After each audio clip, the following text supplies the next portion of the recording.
Hola a todos, bienvenidos al Observador, el podcast del Observatorio Judicial.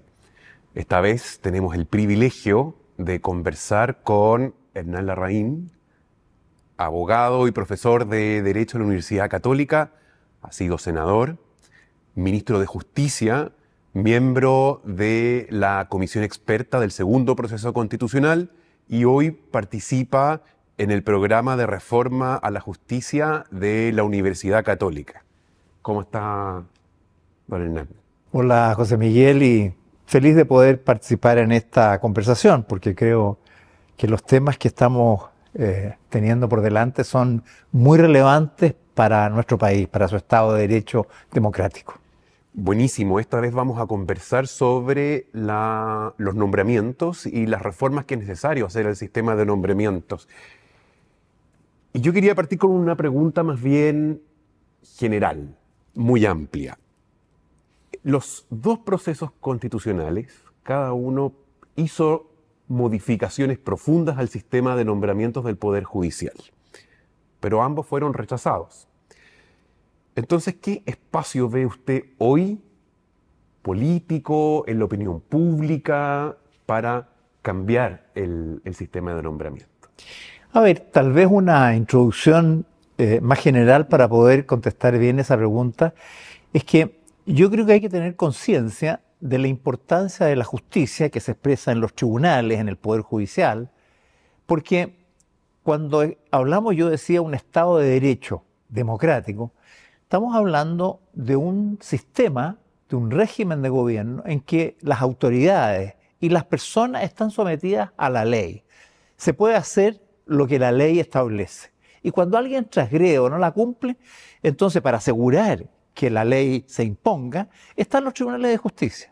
Y si estos no funcionan, bueno, entonces quiere decir que las leyes no sirven y no vamos a tener un Estado de Derecho ni va a funcionar la democracia. Entonces creo que es muy importante valorizar la justicia y dentro de ella a los jueces. Entonces, la pregunta que viene a continuación es, bueno, ¿y quiénes son los jueces? ¿Cómo se llega a tener jueces? ¿Cómo se nombran los jueces? Y esto pasa a ser algo muy importante porque son los que deciden finalmente cómo funciona el Estado de Derecho. Y tú contabas que yo había sido ministro de Justicia, fui ministro de Justicia durante la segunda administración del presidente Sebastián Piñera, y durante todo este periodo, dado el sistema de nombramientos judiciales, que en dos palabras lo proponen los tribunales de justicia, las Cortes de Apelación y la Corte Suprema, arman las ternas y lo resuelve el presidente de la República, que lo delega a través del ministro de Justicia en la aplicación concreta. En simple, a mí, como ministro de Justicia, en 4 años me tocó nombrar a 4.500 jueces, 1.500 titulares y otros, el resto traslados, subrogancias, suplencias, etc. Pregunta, ¿es ese un buen sistema de nombramiento? El que al final una persona, sobre la base de una propuesta interna, hace discrecionalmente y en forma completamente opaca, sin fundamento, la designación de los jueces, no. Entonces, esto ya está en discusión hace rato en la academia, en los mismos ámbitos judiciales, los abogados, que quieren que haya un buen sistema de nombramiento. Y nosotros lo propusimos. ¿Por qué? Porque era necesario. Se hizo una propuesta durante del gobierno del presidente Piñera, un nuevo sistema de nombramiento. Lo hizo la Convención Constitucional, la primera, la que proponía un Consejo de la Justicia, que no prosperó porque fue rechazado esa propuesta, y luego, como tú recuerdas, el Consejo Constituyente también lo rechazó, pero en realidad, más que rechazar, en ambos casos, creo yo, sobre todo en el segundo, el rechazo no tuvo que ver con la propuesta de nombramiento judicial. En el caso de la Convención había una serie de cuestionamientos a esa propuesta, entre los cuales estaba el cuestionamiento a la forma como trataban al Poder Judicial, a la justicia y a la creación de un Consejo de Justicia que era muy rechazado por muchos. En consecuencia, esa fórmula, creo yo, ha estado más bien analizada críticamente. En resumen, ¿hay espacio? Sí, hay espacio, porque yo creo que hay bastante consenso que este sistema, el que yo describí en 2 palabras, es un mal sistema y necesitamos algo objetivo, serio, en que nombremos a los jueces por mérito, en forma transparente y que logremos, por lo tanto, garantizar la independencia judicial y el funcionamiento de un Estado de Derecho en una verdadera democracia. Ahora, usted menciona el problema del gobierno judicial y la gente puede tener alguna confusión cuando se habla de gobierno judicial y después de nombramientos. ¿Cuál es la diferencia y cómo se inserta el problema de los nombramientos dentro de cómo funciona un gobierno judicial? A ver, tal vez haya que hacer una nueva distinción para ayudar en esto.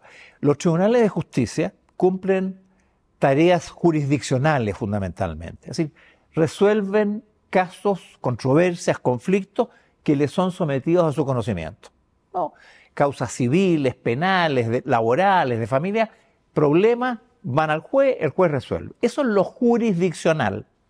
Pero hay ámbitos no jurisdiccionales que se refieren precisamente a cómo se organizan los tribunales de justicia para cumplir su cometido. ¿Qué jerarquías hay? ¿Cómo se nombran a los jueces? ¿Cómo se hace toda la gestión y administración de los recursos del Poder Judicial? ¿Cómo se forman y capacitan a los jueces? En fin, hay una serie de tareas.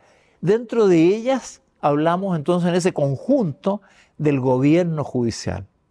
Y una parte de este gobierno judicial es la que se refiere a los nombramientos, que hoy día están en poder de los tribunales superiores de justicia. La Corte Suprema, que ejerce la superintendencia de todo esto, es como la cabeza del gobierno judicial, o sea, hace tareas jurisdiccionales como máximo tribunal y no jurisdiccionales con la superintendencia directiva, correccional y económica de todos los tribunales de justicia. Encabeza también el gobierno judicial a través de distintos mecanismos. Participa en nombramientos, participa en la corporación que administra el Poder Judicial, integran el Consejo Directivo y también forma parte de la Academia Judicial que ayuda a la formación de los jueces. Entonces, claro, el gobierno judicial se refiere a lo no jurisdiccional, a no dictar sentencias, sino que a todo lo que se requiere para que el juez pueda dictar sentencia. Toda la organización, estructura, nombramientos, gestión, administración y formación de jueces para poder dar una fórmula. Entonces, los nombramientos son una parte, a mi juicio, central, porque es clave quién es el juez finalmente, el juez o la jueza, que resuelve un caso. Y por lo tanto es muy importante cambiar en lo no jurisdiccional la forma como ha estado estructurado el Poder Judicial hasta la fecha. La Convención propuso que todo estuviese junto, ¿no? En un Consejo de la Justicia. En cambio, el segundo proceso intentó una fórmula que fue bastante novedosa. Yo creo que y que afecta claramente el problema de los nombramientos. Bueno, sin duda. ¿Cómo sería esa diferencia? A ver, lo que la Convención hizo en su proyecto fue crear un Consejo para la Justicia. Esta es una iniciativa que surgió en Europa en la mitad del siglo XIX, del siglo XX, después de la Segunda Guerra Mundial, en que vieron cómo se organizaban los tribunales de justicia y crearon estos consejos de justicia originalmente para los nombramientos judiciales. Sacarlo un poco del ámbito político en que han estado, como ocurre hoy día en Chile, porque si al final es el presidente de la República a través de su ministro el que nombra a los jueces, está en el ámbito más de lo político, ¿no? Entonces ellos empezaron con esto y estos consejos de la justicia fueron creciendo en funciones. Llegaron a América Latina, que nosotros siempre copiamos lo que hacen en Europa, sobre todo entonces, y se crearon estos consejos a partir de 1975 en distintos países de América Latina. Y fueron desarrollando distintas funciones. Aquí en Chile se ha intentado plantear este tema, incluso la Corte Suprema lo hizo suyo a propósito de las peticiones de los jueces en las jornadas de reflexión del 2014, planteando la idea de un Consejo de Justicia. Pero lo que ocurrió es que la Convención terminaba con el Poder Judicial, creaba los sistemas de justicia, con justicia de distinto tipo, y creaba un Consejo de Justicia que no tenía mayoría de jueces, que se hacía cargo de todo, con una capacidad de no solamente de nombrar a los jueces, sino que hacer la gestión y la administración, dependiendo de ellos la formación de los jueces, fiscalizando y controlando el funcionamiento en las tareas jurisdiccionales de los jueces, con lo cual realmente se estaba planteando un verdadero monstruo. Lo que fue rechazado, como digo, por la academia, algunos jueces, no todos, y por cierto por la opinión ciudadana. El Consejo Constituyente, a partir de la propuesta que se hizo en la comisión experta, dijo, miren, está bien separar lo jurisdiccional y de lo no jurisdiccional. Está bien incluso terminar con la superintendencia de la Corte Suprema, que está, como les decía yo recién, a cargo de todo el sistema. Esta superintendencia cumplió en diciembre del año pasado 200 años, porque fue producto de una reforma constitucional de 1823. Y funcionaba cuando el Poder Judicial era chiquitito, pero hoy día son miles de personas, 14.000 aproximadamente, con miles de millones de pesos, con cientos de tribunales y de unidades judiciales, y por lo tanto la administración no la pueden llevar quienes están llamados a fallar los casos más importantes, como son los ministros de la Corte Suprema. Se dijimos, separemos lo jurisdiccional de lo no jurisdiccional. Y en este ámbito, más que crear un organismo que sea un Consejo de la Justicia, que es un poder monstruoso, que al final va a opacar y controlar el funcionamiento de la justicia, rompiendo un poco esa independencia judicial y esa garantía para el Estado de Derecho, y creemos más bien órganos autónomos, separados entre sí, que se hagan cargo de las tareas no jurisdiccionales. La primera era precisamente la de los nombramientos. Creemos un Consejo Nacional de Nombramientos Judiciales, autónomo, con un grupo de personas especialistas que duraban un periodo de tiempo no muy extenso, 4 años, y no podían ser reelegidos para que tampoco se convirtieran ellos en los dueños del circo. Pero entonces, le sacábamos al Poder Ejecutivo, al gobierno, al ministro de Justicia o al presidente de la República y a las Cortes en la formulación de los jueces. Concurso que resolvía esta comisión, una comisión de personas que se dedica full time solamente a esa tarea y seleccionados de una manera lo más objetiva que hay por distintas fuentes para que nadie controle y que por lo tanto haya garantías de buen nombramiento de jueces fundados en el mérito, en su capacidad, en su trayectoria, con conductas éticas comprobadas, etc. Una BP judicial. Exactamente. Muy buena síntesis para que mucha gente pueda entenderlo mejor. Y entonces, lo que es la administración y gestión, tomábamos lo que hoy día hace la Corporación Administrativa del Poder Judicial, pero que está manejada por 7 ministros de la Corte Suprema. Sacábamos eso, dejábamos uno, que la presidía, incorporábamos a jueces nombrados por la Corte de Apelaciones o por jueces, e incorporábamos a ese Consejo Administrativo a expertos, a profesionales de la gestión y administración, para entonces tener una corporación no solo independiente y autónoma en la gestión de los recursos, sino que altamente calificada y profesional. Los ministros de la Corte Suprema son bellísimas personas, saben mucho de derecho de muchas cosas, pero administrar miles de millones de pesos, infraestructura, equipamiento y todos los recursos humanos, el personal, que es mucho, no es su especialidad. Dejémoslo ahí. Y finalmente, en el ámbito de la formación de los jueces, creamos un tercer órgano autónomo, que era una nueva versión de la Academia Judicial, con, de nuevo, menos presencia de la Corte Suprema y de los jueces, y con la incorporación de otras personas. Hoy día hay 2 externos que provienen de las universidades. Nosotros creemos que la Academia Judicial no debe ser la única entidad que dé la formación de los jueces, sino que también que las universidades puedan formar jueces. No todas las universidades, hay más de 40 facultades de Derecho en Chile y no todas están igualmente calificadas, pero aquellas que estén, no sé, con 5 o 6 años de acreditación, que den garantía de calidad, que a lo mejor son 10, las principales universidades públicas y privadas, que puedan también formar jueces en programas acreditados por la academia, pero que sean dados por las universidades, lo que garantiza pluralismo y territorialidad, porque las universidades están desplegadas en todo el país. Con lo cual, creo yo, fortalecíamos la formación de los jueces, otra vez pensando en la independencia judicial.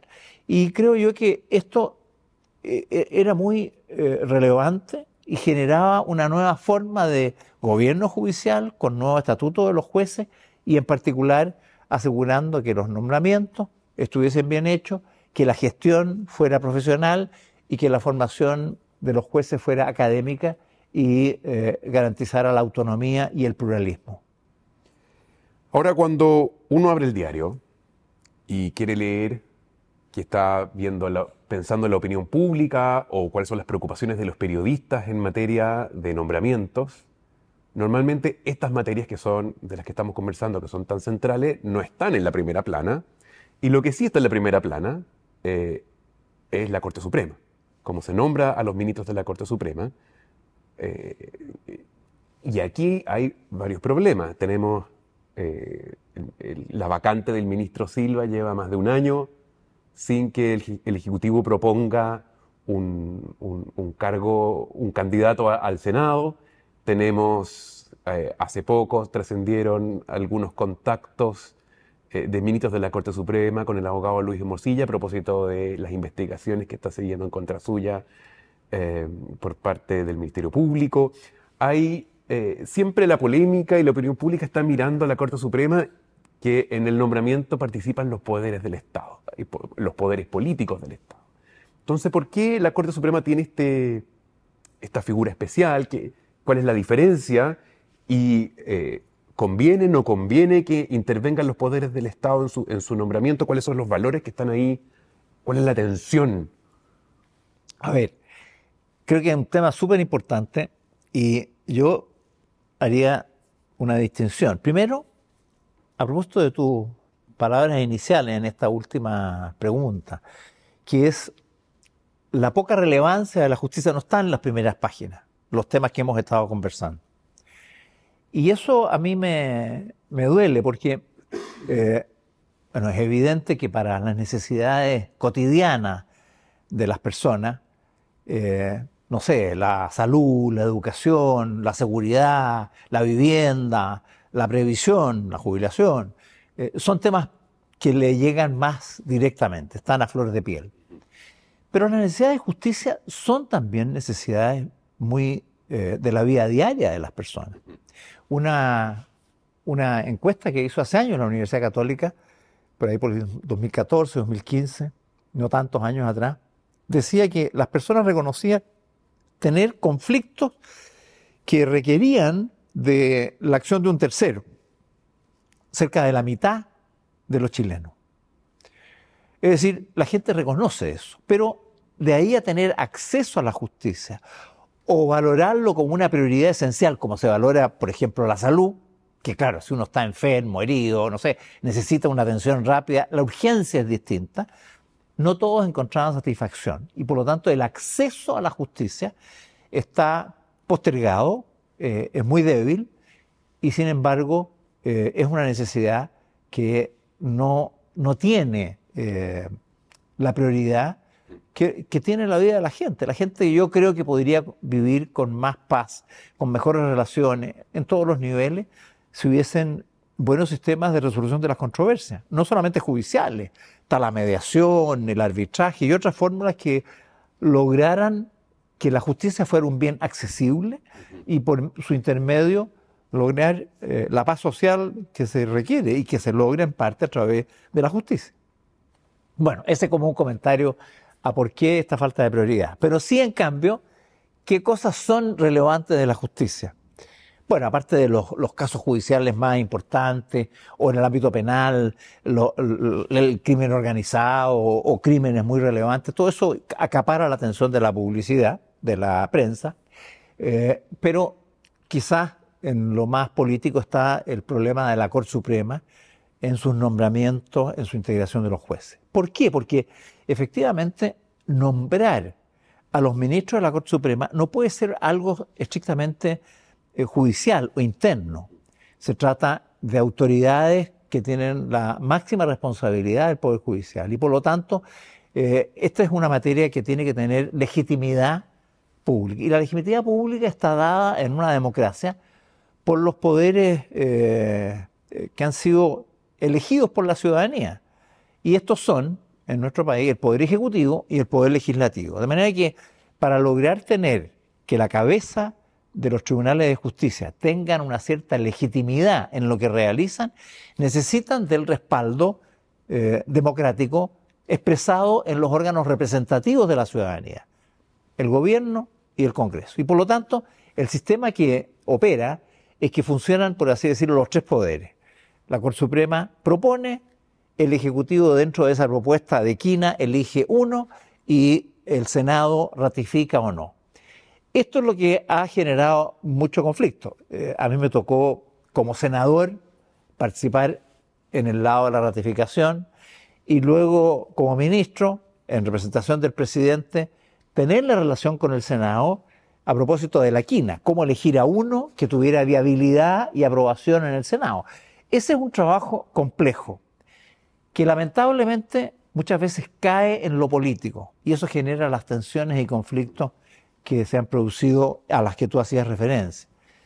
Pero a mí me tocó participar en 10 nombramientos como ministro de Justicia y conflictos de verdad tuvimos en uno que surgieron algunos antecedentes y quisieron cambiar la opinión original respecto de un candidato o una candidata en su momento, que cambió, y después tuvimos un segundo rechazo bastante inesperado, pero que se resolvieron rápidamente con las propuestas de nuevos ministros que no esperaron y que lograron la aprobación. Entonces, claro, siempre tiene tensiones, pero yo creo que aquí los tres poderes está bien que participen.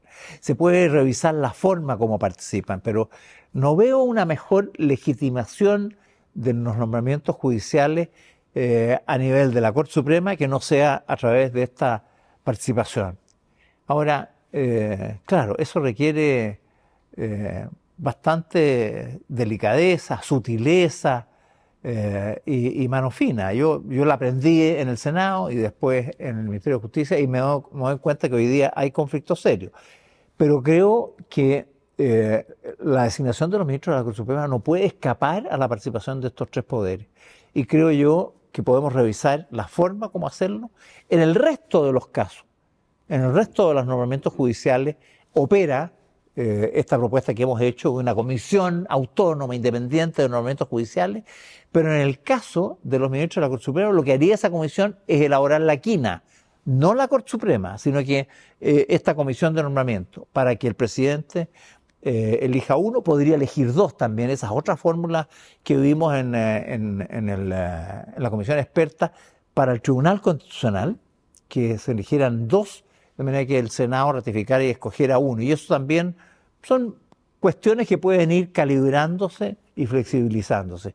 Pero me parece que aquí tenemos que entender la responsabilidad que tiene cada cual y tratar de asumirla con mucha ecuanimidad, porque aquí no queremos una Corte Suprema de derecha o de izquierda o de centro. Lo que queremos son jueces de la mayor calidad, con la mayor independencia, que de alguna manera recojan los lineamientos globales que hay en el país.